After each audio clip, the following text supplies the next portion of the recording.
In the heart of New Jersey's pine barrens, where the trees stretch like skeletal fingers into the sky, something ancient stirs, something born of blood and betrayal, and it is hungry tonight. The pine barrens are vast, endless, and suffocating. Miles of tangled forest, marshy bogs, and winding dirt roads create a place where daylight feels thin, and at night the dark feels alive. Locals call it haunted.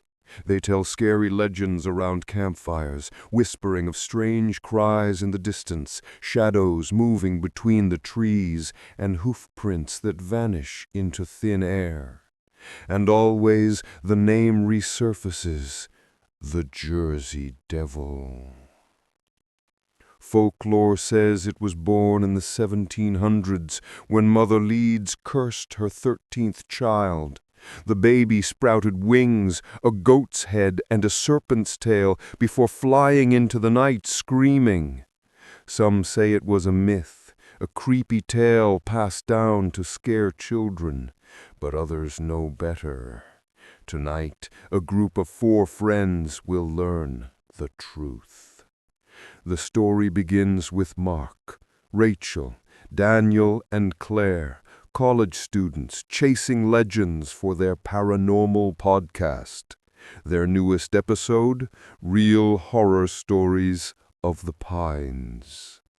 The group drove deep into the Barrens, their headlights cutting narrow tunnels through the mist. The further they went, the quieter the world became. No cars, no lights, just the hum of the engine and the trees pressing closer. Rachel broke the silence. "Do you hear that?" Everyone listened. At first, only the faint rustle of leaves. Then a distant cry. Not human, not animal. A high-pitched wail that seemed to rise and fall like a scream. Daniel forced a laugh. "Coyotes! Has to be coyotes!" But Claire shook her head, whispering, "That's not a coyote. My grandmother used to tell me about this sound. She said if you hear it, you're already marked." The cry came again, closer this time. The sound cut through the trees like claws on glass. The friends pressed on until they reached the ruins of an old cabin, swallowed by vines and rot. They set up their recording equipment inside, candles flickering against the damped walls. Mark began. "Welcome to tonight's episode. We're here in the Pine Barrens, ground zero for one of America's most terrifying dark myths, the Jersey Devil. If you're listening, stay with us, because we're about to prove whether the legend is real or just folklore." But even as he spoke, Rachel's eyes locked on the broken window. Something moved outside, tall, fast, with glowing red eyes. She didn't scream. She only whispered one word. "It's here." The candles guttered, the air thickened with the stench of sulfur, and from the woods came a sound that would haunt them forever. Heavy, deliberate hoofbeats circling the cabin. The friends huddled together, the recorder capturing every breath. The legend they chased was no longer just a story. The Jersey Devil was real, and it had found them. The Pine Barrens keep their secrets well, but when the devil walks, even the forest holds its breath. The cabin was no longer a shelter. It felt like a coffin. The friends had come to chase a scary legend, but the nightmare had chased them back. Outside, the steady hoofbeats circled in the dark, patient, deliberate. The Jersey Devil wasn't a myth tonight. It was hunting. Rachel clutched the recorder, whispering into the mic, If anyone finds this, we're not alone. It's here." The sound of wings tore through the night, massive, leathery, like a bat magnified 100 times. Dust shook from the ceiling as the creature swooped over the cabin.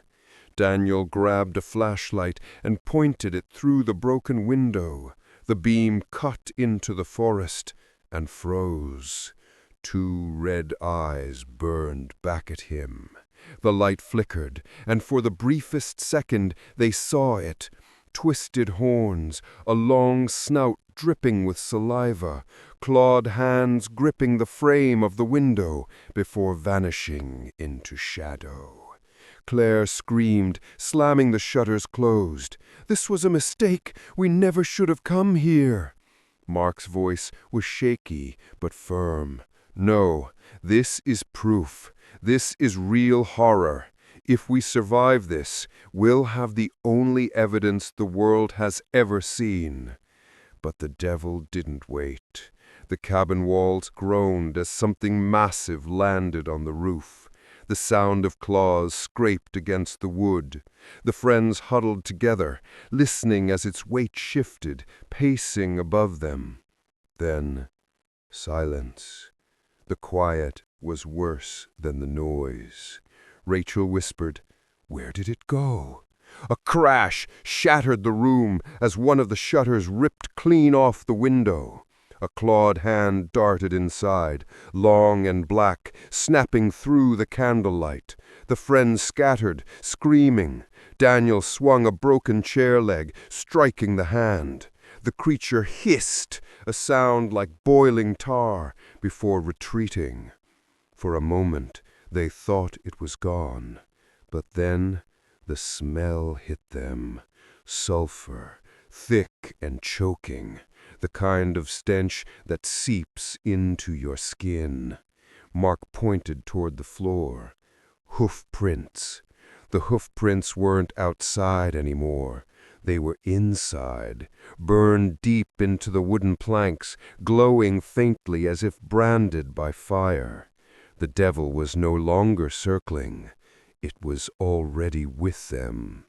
The friends froze, realizing the truth too late. The pine barrens didn't just hold the devil's legend. They were its lair.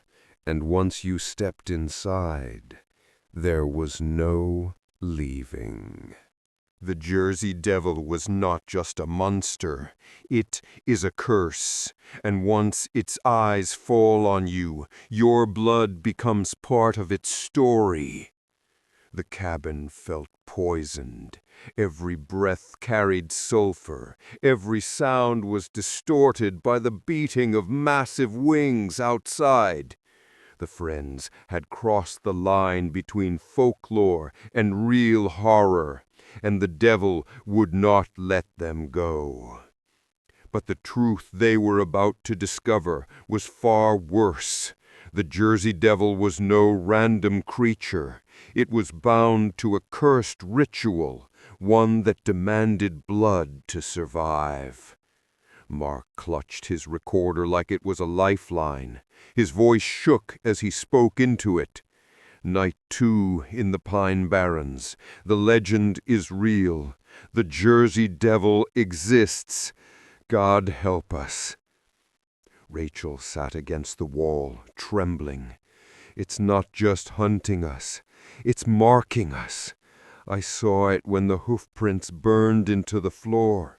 That's not just fire. It's a seal. It's binding us to it. Claire, pale and trembling, pulled out a weathered book she'd taken from her grandmother's house before the trip. She had never shown it to the others, until now. The leather was cracked, the pages yellowed, and on the first page was a name. Leeds. My grandmother told me the Jersey Devil was born from the Leeds family curse, Claire whispered. But she never said why. Until tonight, I didn't believe her. Daniel snatched the book, flipping through. The drawings inside made his skin crawl. Winged creatures, goat-headed demons, women screaming over fire. And then words scrawled in shaky ink. The 13th must be given, or the 13th will take. Rachel's eyes widened. It wasn't just a story about a deformed child. It was a cursed ritual. Every 13 generations, the devil must claim blood from outsiders, or it returns to the family that birthed it. Mark shook his head, voice cracking. Outsiders, like us. A shriek pierced the night, so sharp it cracked the glass in the cabin windows. The candles blew out, plunging them into blackness. The devil came crashing through the roof. Wood splintered, dust filled the air, and the friends screamed as massive wings spread in the cramped space. Its eyes glowed like burning coals. Its teeth were jagged, dripping. Its claws reached for Claire, the book glowing faintly in her hands. She shouted over the roar, "It wants the ritual completed. If we don't give it a 13th, it'll take all of us." The devil screeched, the sound deafening. The walls seemed to bend inward, as though the cabin itself was being pulled into its hunger. Daniel hurled the flashlight, the beam slicing across its body. For a brief second, they saw it in full. Hooves burning the floor, a serpent's tail whipping wildly, wings scraping the ceiling. Rachel covered her ears, sobbing. It's not a monster. It's a punishment. The Leeds family gave birth to it, and now it feeds forever. The devil lunged, its claws missed Mark by inches, carving deep gouges into the wall. The book fell open, revealing the final passage. Only blood freely given can chain the devil once more. The friends froze, realizing the horrifying truth. To end the curse, one of them had to die willingly.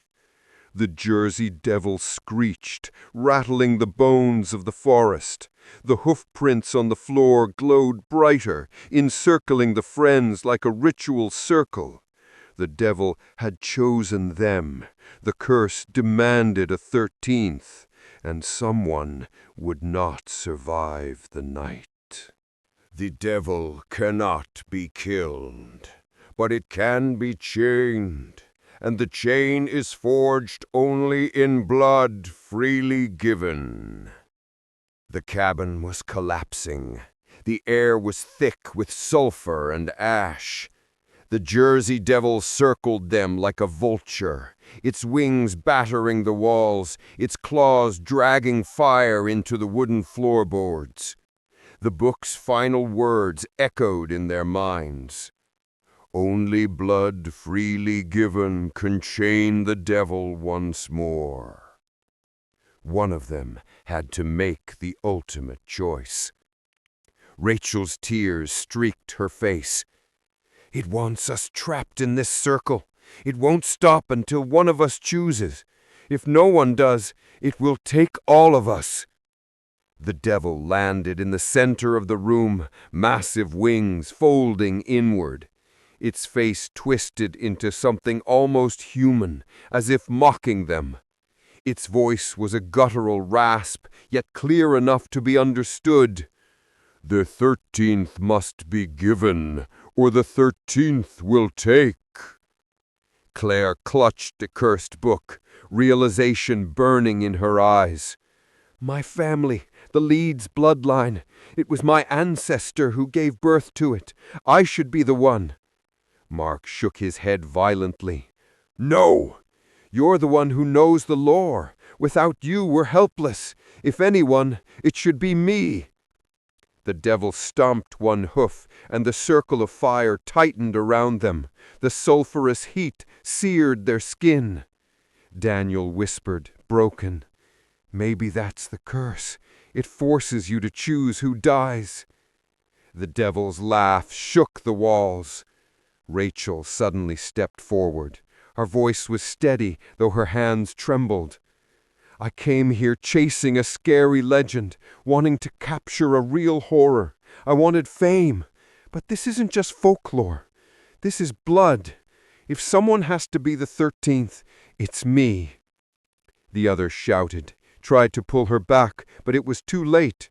Rachel cut her palm with a shard of glass, letting her blood drip into the glowing hoofprint at her feet.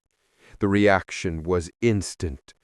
The circle of fire roared upward. The devil shrieked, wings thrashing, body writhing in agony as if bound by chains of smoke and shadow. The cabin shook, the roof tearing open as the ritual consumed the creature. The book glowed white-hot in Claire's hands before disintegrating into ash.